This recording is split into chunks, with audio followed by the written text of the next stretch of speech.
சோனா, எங்க அம்மா எனக்கு கல்யாணம் பண்ணி வைக்க பாக்குறாங்க. எங்க அம்மாவுக்கு நான் பெரிய சுமையா இருக்கேன்னு நினைக்கிறேன்.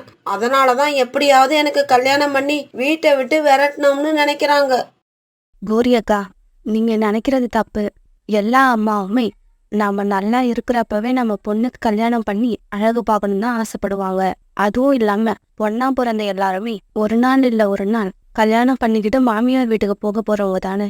அப்புறம் உங்களுக்கு கல்யாண வயசு 2 வருஷம் ஆகுது. உங்க அம்மா உங்களுக்கு கல்யாணம் பண்ணி வைக்க நினைக்கிறது நியாயம் தானே. சரி சோனா, நீ சொல்றத நானும் ஒத்துக்கிறேன். எல்லா அம்மாவுமே தன்னோட பொண்ணுக்கு கல்யாணம் பண்ணி பார்க்க ஆசைப்படுவாங்கல்ல. அப்புறம் ஏன் உங்க அம்மா இன்னும் உன்னோட கல்யாணத்தை பத்தி எதுவுமே பேசாம இருக்காங்க? உனக்கு கூட தான் கல்யாண வயசு வந்துருச்சு. ஆனா உங்க அம்மா உன் கல்யாணத்தை பத்தி நினைச்சு கூட பார்க்கல. இங்க பாருங்க கோரி அக்கா, எங்க அம்மாவை பத்தி உங்களுக்கு தெரியும். அவங்களுக்கு என்ன விட்டா வேற யாரும் இல்ல. இந்த நிலைமையில நான் கல்யாணம் பண்ணிக்கிட்டு மாமியார் வீட்டுக்கு போயிட்டேன்னா அவங்கள யார் கவனிச்சுப்பா? அதனால எனக்கு லேட்டா கல்யாணம் பண்ணலான்னு இருக்காங்க. சோனா, நீ நினைக்கிறது தான் தப்பு. அவங்க உன்னோட அம்மா கிடையாது, சித்தி. உங்க சித்தி மேல நீ ரொம்ப அன்பா இருக்கிற. அவங்கள நல்லா தான் கவனிச்சுக்கிற. நீ இப்படி இருந்தோம் அவங்க உனக்கு கல்யாணம் பண்ணி வைக்க ஆசைப்படவே இல்லை. அதுக்கு காரணம் என்ன தெரியுமா? உன்னை கல்யாணம் பண்ணி கொடுத்துட்டா நீ மாமியார் வீட்டுக்கு போயிடுவ. அப்புறம் வீட்டு வேலையெல்லாம் செய்யறது யாரு? அதனாலதான் அவங்க உன்னோட கல்யாணத்தை பத்தி நினைக்கவே இல்லை. அவங்க உனக்கு கல்யாணம் பண்ணி வைக்கவும் மாட்டாங்க. சம்பளம் இல்லாத வேலைக்காரியா நீ காலம்பூரா உங்க சித்தி கூடவே இருக்க போற. இங்க பாருங்க கோரி அக்கா, நீங்க என்னோட அம்மாவை பத்தி நினைக்கிறது தப்பு. அம்மாவோட சாணத்துல யார் இருந்தாலும் அவங்க அம்மா தான். அவங்கள வேற மாதிரி என்னால நினைச்சு பார்க்க முடியல. அவங்க நல்லவங்களா கெட்டவங்களா எனக்கு அதை பத்தி எல்லாம் கவலை இல்லை. ஆனா அவங்க என்னோட அம்மா. என்னோட அம்மா கிட்ட நான் அன்பா பேசுவேன், அன்பா தான் நடந்துப்பேன். சோனா, உங்க சித்தியை பத்தி இவ்வளவு எடுத்து சொல்லியும் நான் உங்க மேல அன்பாதான் இருப்பேன், நான் உங்க கிட்ட அன்பாதான் நடந்துப்பேன்னு சொல்றியே. உன்னை நினைச்சா எனக்கு எரிச்சலா இருக்கு. உங்க சித்தி உன்னை எவ்வளவு கொடுமைப்படுத்துறாங்கன்னு எனக்கு நல்லாவே தெரியும். அதையெல்லாம் தாங்கிக்கிட்டு நீ எப்படிதான் அந்த வீட்டுல இருக்கிறியோ? உன் இடத்துல நான் இருந்தேன்னா ஒண்ணு அந்த வீட்டை விட்டு நான் எப்பவோ ஓடி போயிருப்பேன். அப்படி இல்ல, ஒரு கட்டையை எடுத்து அடி அடின்னு அடிச்சு உங்க சித்தி மண்டைய உடைச்சி அவங்கள வீட்டை விட்டு விரட்டி இருப்பேன். கோரி அக்கா, தயவு செய்து எங்க சித்திய பத்தி இதுக்கப்புறம் இந்த மாதிரி பேசாதீங்க. அவங்க எனக்கு தான் சித்தி, உங்களுக்கு இல்ல. அவங்கள பத்தி பேச உங்களுக்கு எந்த உரிமையும் இல்ல. சோனா, உன்னை பார்க்க எனக்கு உண்மையிலேயே ரொம்ப பாவமா இருக்கு. நீ எல்லாம் எப்பதான் திருந்த போறியோ? சரி வாப்பா, அருவி பக்கம் போய் கொஞ்சம் காத்து வாங்கிட்டு வருவோம். ஆமா கோரி அக்கா, நாம அருவி பக்கம் போய் ரொம்ப நாள் ஆகுது. வாங்க இப்பவே கிளம்புவோம். இப்படி பேசிக்கிட்ட கோரிக்காகவும் சோனா குருவியும் பிறகு அருவிக்கரையை நோக்கி பறந்து போனாங்க. சோனா குருவியோட சித்தி சோனா குருவி இன்னும் வீட்டுக்கு வராதால ரொம்பவும் கோபத்துல இருந்தாங்க. வீட்டுல எந்த வேலையும் நடக்கல. போட்ட பொருள் போட்ட இடத்துல அப்படியே கிடக்கு. ஆனா இந்த மகாராணி எங்க போனானே தெரியல. இன்னும் வீட்டுக்கு வரல. வரட்டும் வரட்டும், வீட்டுக்கு வந்துதான் ஆகணும். இந்த மனுஷன் இப்படி ஒரு உதவாக்கரையை என் தலையில கட்டிட்டு நிம்மதியா போய் சேர்ந்துட்டாரு. இவளை வச்சுக்கிட்டு நான் தானே கஷ்டப்படுறேன். எனக்கு வர்ற ஆத்திரத்துக்கு இவளையும் அடி அடின்னு அடிச்சு அவங்க அப்பா போன இடத்துக்கே அனுப்பி விடணும் போல இருக்கு. சோனா குருவியோட சித்தி இவ்வளவு கோபமா இருக்கும்போது சோனா குருவி வீட்டுக்கு திரும்பி வந்துகிட்டு இருந்தது. வாங்க மகாராணி, என்கிட்ட கூட சொல்லாம இவ்வளவு நேரம் எங்க போய் ஊரை சுத்திக்கிட்டு வர? அம்மா, என்னை மன்னிச்சிடுங்க. நான் சீக்கிரமாவே வீட்டுக்கு வந்திருப்பேன். என்னோட தோழி கோரிக்காவத்தை ரொம்ப நாள் கழிச்சு பார்த்ததால அவகிட்ட கொஞ்ச நேரம் பேசிக்கிட்டு இருந்தேன். அதுல நேரம் போனதே தெரியல. இங்க பாருடி, இன்னும் கொஞ்ச நேரத்துல இந்த காடே இருட்ட போகுது. தோழிய பார்த்த சந்தோஷத்துல இது கூட உனக்கு தெரியாம போயிடுச்சா? அம்மா, இதுக்கப்புறம் நான் அனாவசியமா வீட்டை விட்டு வெளியில போக மாட்டேன். அப்படியே போனாலும் சீக்கிரமா திரும்பி வந்துடுவோம்மா. இந்த ஒரு தடவை என்ன மன்னிச்சிருங்க. சரி சரி, தேவையில்லாம பேசிக்கிட்டு இருக்காத. நீ செய்ய வேண்டிய வேலையெல்லாம் அப்படியே கிடக்கு. காலையில இருந்து வீட்டை கூட்டல, துணி துவைக்கல, சமையல் பண்ணல. இங்க பாரு, எல்லா வேலையும் 1 மணி நேரத்துக்குள்ள செஞ்சு முடிக்கணும். அப்படி முடிக்கலன்னு வச்சுக்க, கண்ணை 2 பழுத்துடும். இப்படி சொல்லிட்டு சோனா குருவியோட சித்தி மீனாட்சி அம்மா தன்னோட கூட்டுல போய் படுத்து தூங்க ஆரம்பிச்சாங்க. இவ்வளவு வேலையையும் 1 மணி நேரத்துல எப்படி செய்ய முடியும்? ஐயையோ, அம்மா சொன்ன மாதிரி செய்யலன்னா கண்டிப்பா அடிப்பாங்க. இப்படி நினைச்ச சோனா குருவி பிறகு அவசர அவசரமா எல்லா வேலையும் பார்க்க ஆரம்பிச்சது. முதல்ல அழுக்கு துணியெல்லாம் தூக்கிட்டு போய் நதிக்கரையில துவைக்க ஆரம்பிச்சது. துணி துவைச்சு முடிச்சதுக்கு அப்புறம் அதையெல்லாம் எடுத்துட்டு வீட்டுக்கு வந்த சோனா குருவி வீட்டை சுத்தம் பண்ண ஆரம்பிச்சது. வீட்டை சுத்தம் பண்ணி முடிச்சதுக்கு அப்புறம் அவசர அவசரமா கிச்சனுக்குள்ள போய் சமைக்க ஆரம்பிச்சது. இதுக்குள்ள மீனாட்சி அம்மா கொடுத்த 1 மணி நேர கெடு முடிஞ்சு போயிடுச்சு. சோனா, ஏய் சோனா. மீனாட்சி அம்மா இப்படி கூப்பிட்ட உடனே சோனா குருவி பயந்துகிட்டே அவங்க கிட்ட போச்சு. அம்மா, எல்லா வேலையையும் முடிச்சிட்டேன். இதோ இப்ப சமைச்சுக்கிட்டு இருக்கேன். இன்னும் 10 நிமிஷத்துல சாப்பாடு ரெடி ஆயிடும். ஏண்டி, உன் மனசுல நீ என்னதான் நினைச்சுக்கிட்டு இருக்க? பட்னி போட்டு கொல்லலாம்னு பாக்குறியா? இப்படி சொன்ன மீனாட்சி அம்மா சோனா குருவியோட 2 கணத்துலயும் மாறி மாறி அடிச்சாங்க. சித்தி இப்படி அடிச்ச உடனே வலி தாங்க முடியாத சோனா குருவி அழுதுகிட்டே நின்னுது. என்னடி அழுதுகிட்டே நிக்கிற? இப்படி தண்டனை கொடுத்தாதான் நீ அடுத்த தடவை இந்த மாதிரி தப்பு பண்ண மாட்ட. மறுபடியும் இந்த மாதிரி தப்பு பண்ணுன, உன் உடம்பு பூரா கரண்டிய பழுக்க வச்சு சூடு போட்டுருவ. ஜாக்கிரதை. போ, சீக்கிரமா எனக்கு சாப்பாடு ரெடி பண்ணி கொண்டு வா. பிறகு அழுதுகிட்டு கிச்சனுக்குள்ள போன சோனா குருவி சீக்கிரமா கிச்சடிய தயார் பண்ணி எடுத்துக்கிட்டு தன்னோட சித்திக்கிட்ட வந்தது. சோனா, என்ன தயார் பண்ணி எடுத்துக்கிட்டு வந்திருக்க? கிச்சடி செஞ்சு எடுத்துக்கிட்டு வந்திருக்காமா.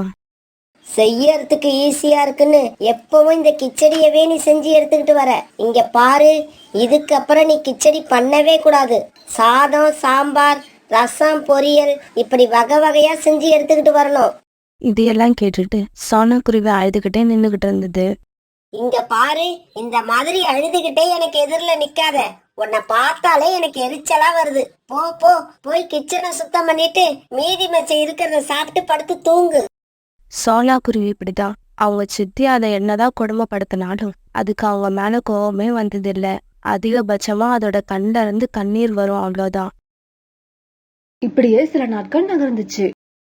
ஒரு நாள் காலையில சோனா குருவியோட வீட்டுக்கு ரோனி குருவி வந்துச்சு. என்ன மீனாட்சி அம்மா, நீங்க எப்படி இருக்கீங்க? நான் நல்லா தான் இருக்கேன். ஆனா நீ இப்ப எதுக்கு என்ன பார்க்க வந்திருக்கன்னு தான் எனக்கு புரியல. என்ன மீனாட்சி அம்மா, எதுவும் தெரியாத மாதிரி கேக்குறீங்க? நானே கல்யாண புரோக்கர் வேலை பார்த்துக்கிட்டு இருக்கேன். ஒரு அழகான பொண்ணை வச்சிருக்க உங்க வீட்டுக்கு நான் எதுக்கு வருவேன்?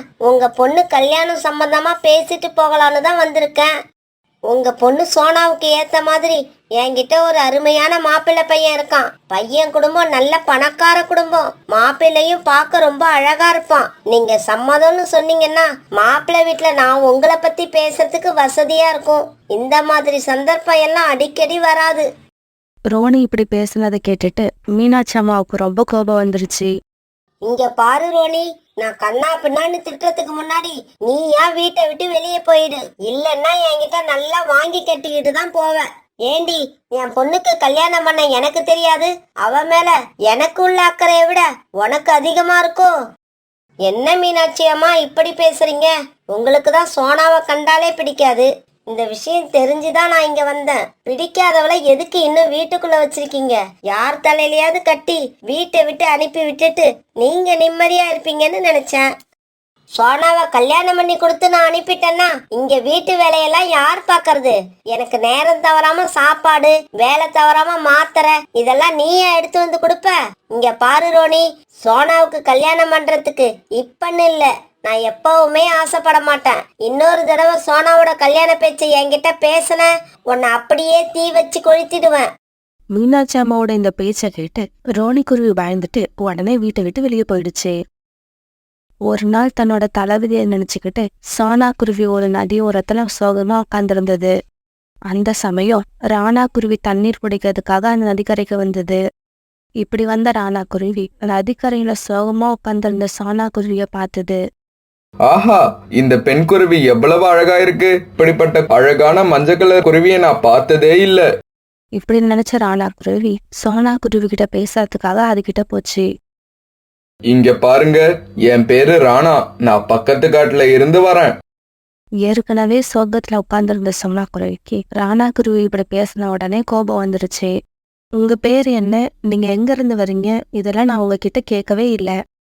ஆமா, நீங்க சொல்றதும் சரிதான். நீங்க என்னோட பேரு ஊரையெல்லாம் கேட்கவே இல்ல. இருந்தாலும் என்னன்னு தெரியல, இதெல்லாம் உங்ககிட்ட சொல்லணும் போல தோணுச்சு, சொல்லிட்டேன். இந்த ராணா குருவியா பார்க்க நல்ல குருவி மாதிரி தான் தெரியுது. இந்த குருவியோட பேசுறப்ப மனசுக்கும் சந்தோஷமா தான் இருக்கு. ஆனா நான் இந்த குருவி கிட்ட பேசுறத யாராவது பார்த்துட்டு போய் அம்மா கிட்ட சொல்லிட்டாங்கன்னா அதோட என்னோட கதையும் முடிஞ்சிடும். அப்படி நடக்காம இருக்கணும்னா நம்ம உடனே இந்த இடத்த விட்டு கிளம்பி ஆகணும். இப்படி நினைச்ச சோனா குருவி ராணா குருவி கிட்ட எதுவுமே சொல்லாம அந்த இடத்தை விட்டு பறந்து போக ஆரம்பிச்சது. இங்க பாருங்க, என்ன இது? நீங்க பாட்டுக்கு திடீர்னு பறந்து போக ஆரம்பிச்சிட்டீங்க. போறதுதான் போறீங்க. உங்க பேரு என்னன்னு சொல்லிட்டு போங்க. ஆனா சோனா குருவி ராணா சொன்னது எதையுமே காதுல வாங்காம தன்னுடைய வீட்டுக்கு பறந்து போய்கிட்டே இருந்தது. நண்பர்களே, இந்த கதையோட 2வது பாகம் நாளைக்கு இதே நேரத்துல வெளிவரும். மறக்காம பாருங்க. உங்களோட கருத்துக்களை கமெண்ட்ல சொல்லுங்க. சோனா குருவிக்கு அன்னைக்குதான் 3 பெண் குழந்தைகள் பிறந்திருந்தாங்க. 3 பேரும் பார்க்கறதுக்கு ரொம்ப அழகா இருந்தாங்க. குழந்தைங்களா, நீங்க இந்த பழங்களை சாப்பிடுங்க. நான் போய் அக்கம் பக்கத்துல உள்ளவங்களுக்கு இந்த இனிப்பை கொடுத்துட்டு வந்துடுறேன். அம்மா, இனிப்பு கொடுக்க போறீங்களா? எதுக்காக இனிப்பு கொடுக்கணும்? நீங்க 3 பேரும் நல்லபடியா முட்டையில இருந்து வெளியே வந்தீங்கல்ல, அந்த சந்தோஷத்துலதான் நான் இப்ப எல்லாருக்கும் ஸ்வீட் கொடுக்க போறேன். இவங்க போனப்ப காலுக்காகவும் கோரிக்காகவும் தங்களோட வீட்டு வாசல்லே உட்காந்துருந்தாங்க. சோனா, நீ இனிப்பு எடுத்துக்கிட்டு வர்றதை பார்த்தா உன்னோட முட்டைகள்ல இருந்து குழந்தைங்க வெளியே வந்துருச்சுன்னு நினைக்கிறேன். ஆமா, என்ன குழந்தைங்க பிறந்திருக்கு? என்ன காலுஜி, இதெல்லாம் ஒரு கேள்வியா? ஆண் குழந்தை பிறந்ததாலதான் சோனா குருவி இவ்வளவு சந்தோஷமா ஸ்வீட் எடுத்துட்டு வந்திருக்கு. இதையெல்லாம் நாமளா தெரிஞ்சுக்கணும். இல்ல கோரி அக்கா, எனக்கு 3 பெண் குழந்தைகள் பிறந்திருக்காங்க. சோனா, உனக்கு பைத்தியம் பிடிச்சிருச்சுன்னு நினைக்கிறேன். எல்லா பறவைகளும் ஆண் குழந்தை பிறந்தாதான் எல்லாருக்கும் இனிப்பு கொடுத்து சந்தோஷமா கொண்டாடுவாங்க. கோரி அக்கா, ஆண் குழந்தையா இருந்தா என்ன, பெண் குழந்தையா இருந்தா என்ன, 2 பேருமே சமந்தான்.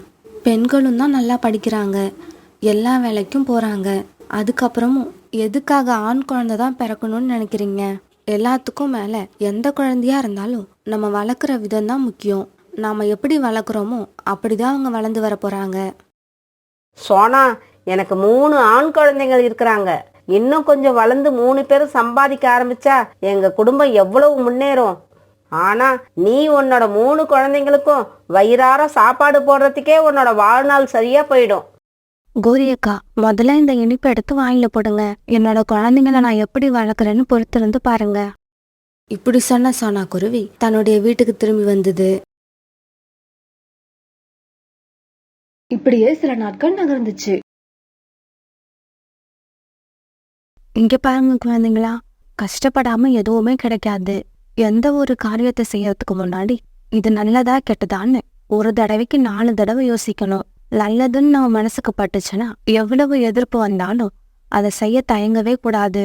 கெட்டதுன்னு தெரிஞ்சா அது மூலமா நமக்கு எவ்வளவு நன்மைகள் வந்தாலும் அதை நம்ம செய்யவே கூடாது. பெரியவங்களுக்கு மரியாதை கொடுக்கணும். கஷ்டப்படுறவங்கள பார்த்து இறக்கப்படணும். அம்மா, நாங்க 3 பேரும் நீங்க சொன்னபடியே நடந்துப்போம். ஆமாம்மா, நீங்க நினைக்கிற மாதிரியே ஒரு உண்மையான பறவையா, நல்ல பறவையா வாழ்ந்து காட்டுவோம். அம்மா, எங்களுக்கு பறக்க கத்து தரேன்னு சொன்னீங்களே, எப்ப கத்து கொடுக்க போறீங்க? பியூட்டி, உங்களுக்கு எல்லா பாடமும் முடிஞ்சது. இப்ப அடுத்து பறக்க கத்து கொடுக்க போறேன். கோரிக்காகவும் காலுக்காகவும் தங்களோட குழந்தைங்களுக்கு விதவிதமான உணவுப் பொருட்களை திருடி கொண்டு வந்து கொடுத்து சாப்பிட வச்சாங்க.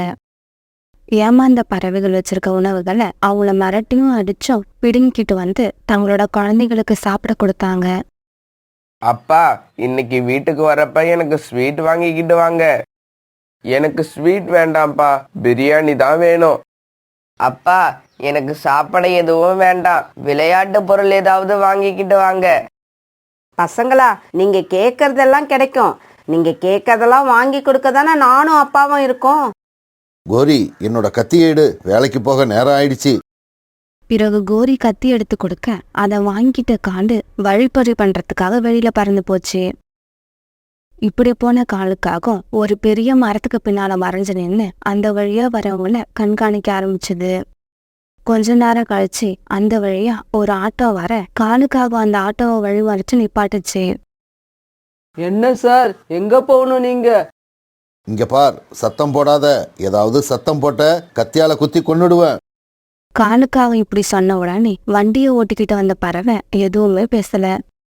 சீக்கிரம் சீக்கிரம், கழுத்துல போட்டிருக்க நகை, கையில வச்சிருக்க பணம் எல்லாத்தையும் எடுத்து கொடுங்க. தேவையில்லாம என்னோட கத்திக்கு வேலை வச்சிடாதீங்க. காலுக்காக இப்படி சொல்ல பிறகு அழுதுகிட்டே பின்னாடி உட்கார்ந்திருந்த பறவைகள் தங்க கிட்ட இருந்த நகைகள், பணம் எல்லாத்தையும் எடுத்து காலுக்காகத்துக்கிட்ட கொடுத்தாங்க. இப்படி அவங்க கிட்ட இருந்த எல்லாத்தையும் வாங்கின காலுக்காக பிறகு அங்க இருந்து பறந்து போயிடுச்சு. என்னோட நகையெல்லாம் போயிடுச்சு. நான் என்ன பண்ணுவேன்? நான் என்னோட பேத்தி கல்யாணத்துக்காக கொஞ்சம் கொஞ்சமா சேர்த்து வச்சிருந்த பணம். இந்த பணத்தை புடுங்கிட்டு போன அந்த திருடன் நல்லாவே இருக்க மாட்டான். அவன் குடும்பமே நாசமா போயிடும். இவங்க இப்படி இங்க அழுதுகிட்டு இருக்க காலுக்காக ரொம்ப சந்தோஷமா தனக்கு தேவையான ஸ்வீட், பிரியாணி, விளையாட்டு ஜாமான்கள் எல்லாத்தையும் வாங்கிக்கிட்டு தன்னோட வீட்டுக்கு போச்சு.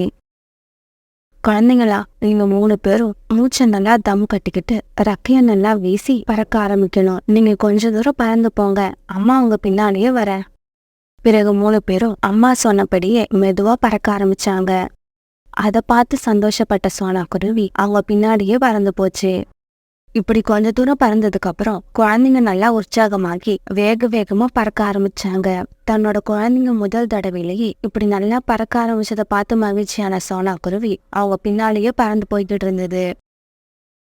பிறகு தன்னோட வீட்டுக்கு போன சோனா குருவி தன்னோட குழந்தைகள் 3 பேருக்கும் சாப்பிட உணவு எடுத்து கொடுத்தது. குழந்தைகளும் அந்த உணவை சீக்கிரமா சாப்பிட்டு முடிச்சாங்க. பசங்களா, நீங்க இப்ப பறக்க கத்துக்கிட்டீங்க. அடுத்து உங்களுக்கு பிடிச்ச தொழில் என்னங்கிறதையும் நீங்களே முடிவு பண்ணுங்க. நீங்க எந்த தொழில கத்துக்க விரும்புறீங்கன்னு அம்மா கிட்ட சொல்லுங்க. கோரி, இன்னைக்கு ஜம்ஜம் ஆட்டோவை வழிமறிச்சு தான் கொள்ளையடிச்சேன். நான் எதிர்பார்த்ததை விட அதிகமாவே வசூலாயிடுச்சு. பணத்தை பறி கொடுத்த பறவைகள் என்னங்க பண்ணுனாங்க? அவங்களா கண்ணீர் விட்டு அழுதாங்க, கதறினாங்க. ஆனா நான் எதையுமே கண்டுக்கல. அங்கிருந்து பறந்து வந்துட்டேன். அப்பா, யாராவது அழுதா அவங்கள பார்த்து நாம இறக்கப்பட வேண்டாமா? அவங்களுக்கு உதவி செய்ய கூடாதா? இங்க பாருங்க பசங்களா, நம்மளோட வாழ்க்கையில இறக்கம், உதவி அப்படிங்கிற பேச்சுக்கே இடம் கிடையாது. மனச கல்லு மாதிரி வச்சுக்கணும். அப்பதான் நாம நம்மளோட வாழ்க்கையில சந்தோஷமா இருக்க முடியும். சோனா குருவியோட ஒரு பொண்ணு வீடு கட்டுற வேலையில ரொம்பவும் ஆர்வமா இருந்தது. அந்த வேலைய ரொம்பவும் ஈஸியா கத்துக்குச்சு. அடுத்த பொண்ணு விவசாயத்துல ரொம்பவும் ஈடுபாடா இருந்தது. சோனா குருவி வீட்டுக்கும் பக்கத்துல இருந்த வயல்ல நெற்பயிர் விவசாயம் பண்ண ஆரம்பிச்சது. கடைசி பொண்ணு துணிகள் தைக்கிறதுல ரொம்ப ஈடுபாடா இருந்ததால தையல் வேலையை கத்துக்க ஆரம்பிச்சது. சோனா குருவியோட பொண்ணுங்க 3 பேரும் தங்களுடைய வேலையை ரொம்பவும் ஆர்வமா செய்ய ஆரம்பிச்சாங்க. இப்படியே சில நாட்கள் நகர்ந்துச்சு. சொந்த காட்டுல யாருக்கிட்டையும் நிறைய செல்வம் இல்லாதால காலுக்காக ஒரு நாள் பக்கத்து காட்டுக்கு திருட போச்சு. ஆனா அந்த வீடு ஆந்தைங்களோட வீடுன்னு காலுக்காகத்துக்கு தெரியல. திருடுறதுக்காக வீட்டுக்குள்ள போன காலுக்காக திருடிட்டு வெளியே வரும்போது ஒரு ஆந்தை கண் விழிச்சிருச்சு. அந்த ஆந்தை போட்ட சத்தத்தால மீதி இருந்த ஆந்தைங்களும் எழுந்திருக்க காலுக்காகத்துக்கு தர்ம அடி கிடைச்சது. இந்த காகத்துக்கு என்ன துணிச்சல் இருந்தா நம்ம வீட்லயே திருட வந்திருக்கோம். நம்ம வீட்டுல திருட வந்த காகம் இனி எந்த வீட்லயும் திருடவே கூடாது. அதோட 2 ரெக்கையையும் உடைச்சு போடுங்க. இப்படி சொன்ன ஆந்தைகள் எல்லாம் சேர்ந்து காலுக்காகத்தோட ரெக்கைகளை அடிக்க காலுக்காகத்தோட 2 ரெக்கையும் செயலிருந்து போயிடுச்சு. இப்படி அடிபட்டு அழுதுகிட்டு இருந்த காகத்தை ஆந்தைகள் தூக்கி வெளியில போட்டாங்க. இந்த விஷயம் தெரிஞ்ச கோரிக்காகமும் அவங்க பசங்களும் சேர்ந்து அடிபட்டு கிடந்த காலுக்காகத்தை தங்களோட வீட்டுக்கு கொண்டு வந்தாங்க. காலுஜி, நீங்க எதுக்காக ஆந்தைங்க வீட்டுல திருட போனீங்க? ஆந்தைங்களை பத்தி நமக்கு தான் ஏற்கனவே தெரியுமே. கோரி, எனக்கு அது பணக்கார வீடுன்னு மட்டும்தான் தெரியும். அந்த வீட்டுல ஆந்தைங்க வாழ்றாங்கன்னு எனக்கு தெரியாது. எனக்கு இப்படி அடிபட்டது கூட வருத்தம் இல்லை கோரி. இதுக்கப்புறம் என்னால பறக்க முடியாது. மற்றவங்க உதவியை எதிர்பார்த்து தான் நான் காலம் பூரா வாழ்ந்தாகணும். அதை நினைச்சாதான் எனக்கு ரொம்பவும் வருத்தமா இருக்கு. காலுக்காக இப்படி சொன்ன உடனே பசங்க 3 பேரும் ஒருத்தர் முகத்தை ஒருத்தர் பாத்துக்கிட்டாங்க. அப்பா, இது வரைக்கும் எங்களுக்காக நீங்க சம்பாரிச்சுக்கிட்டு வந்தீங்க. இதுக்கப்புறம் எங்க செலவுக்கு யார் பணம் கொடுப்பா? என்னடா இப்படி கேக்குற? நீ தான் வீட்டுக்கு மூத்த மகன். நீ தானே இனிமே பொறுப்பா சம்பாதிச்சு கொண்டு வரணும். அம்மா, இவ்வளவு பேருக்கு என்னால சம்பாரிச்சுக்கிட்டு வந்து சாப்பாடு போட முடியாது. அண்ணனே இப்படி சொன்னா நான் என்ன பண்ண முடியும்? நான் அண்ணனை விட சின்னவன் தானே. நான் தான் எல்லாரையும் விட சின்னவன். எனக்கு சம்பாதிக்கவே தெரியாது, சாப்பிட தான் தெரியும். அம்மா, நான் கடற்கரைக்கு பக்கத்துல உள்ள காட்டுக்கு போக போறேன். அங்கேயும் நிறைய காகங்கள் வாழ்றாங்கன்னு கேள்விப்பட்டேன். என்னோட வாழ்க்கையை நான் அங்கேயே அமைச்சுப்பேன். டேய், இப்படி எல்லாம் சொல்ல உனக்கு வெக்கமா இல்ல? உங்க அப்பா அடிபட்டு பறக்க முடியாம அழுதுகிட்டு படுத்திருக்காரு. நீ என்னடான்னா வீட்டை விட்டு எங்கேயோ உள்ள காட்டுக்கு போக போறேன்னு சொல்ற. இப்படி சொல்ல உனக்கு எப்படிடா மனசு வந்தது? அம்மா, நம்மளோட வாழ்க்கையில இறக்கம் உதவிங்கிற பேச்சுக்கே இடம் கொடுக்க கூடாது. மனச கல்லு மாதிரி வச்சுக்கணும். அப்பதான் நாம நம்ம வாழ்க்கையில நல்லா இருக்க முடியும். இதையெல்லாம் நீங்களும் அப்பாவும் தானே எங்களுக்கு சொல்லி கொடுத்தீங்க. அண்ணா அண்ணா, நீ எங்க போனாலும் என்னையும் கூப்பிட்டுக்கிட்டு போயிடு. நானும் இந்த வீட்டுல வாழ விரும்பல. இப்படி சொன்ன மூத்த பையன் தம்பியையும் அழைச்சுக்கிட்டு காலுக்காகத்தோட வீட்டை விட்டு வெளியே பறந்து போயிட்டான். மறுநாள் பொழுது விடிஞ்சிச்சு. காலுக்காக திருட போன இடத்துல இப்படி அடிப்பட்ட விஷயம் காட்டுல உள்ள எல்லா பறவைகளுக்கும் தெரிஞ்சிருச்சு. நம்ம காட்டுல இவ்வளவு நாள் திருட்டு போயிட்டு இருந்ததுக்கு காரணமே காலுக்காகம் தான். ஆமா, நான் கூட இப்பதான் கேள்விப்பட்டேன். இது என்னால நம்பவே முடியல. அடுத்தவங்க வயித்தறிச்சல கொட்டிக்கிட்ட காலுக்காகத்துக்கு இதுதான் சரியான தண்டனை. கோரி, எனக்கு ரொம்ப குளிருது. ஒரு போர்வை இருந்தா எடுத்து கொடு. காலுஜி, இது வரைக்கும் நீங்க திருடிட்டு வந்த எல்லா பணத்தையும் குழந்தைங்களுக்காக தான் செலவு பண்ணணும். ஆனா நல்ல விஷயங்கள் எதுவுமே நாம நம்ம குழந்தைங்களுக்கு சொல்லி கொடுக்கல.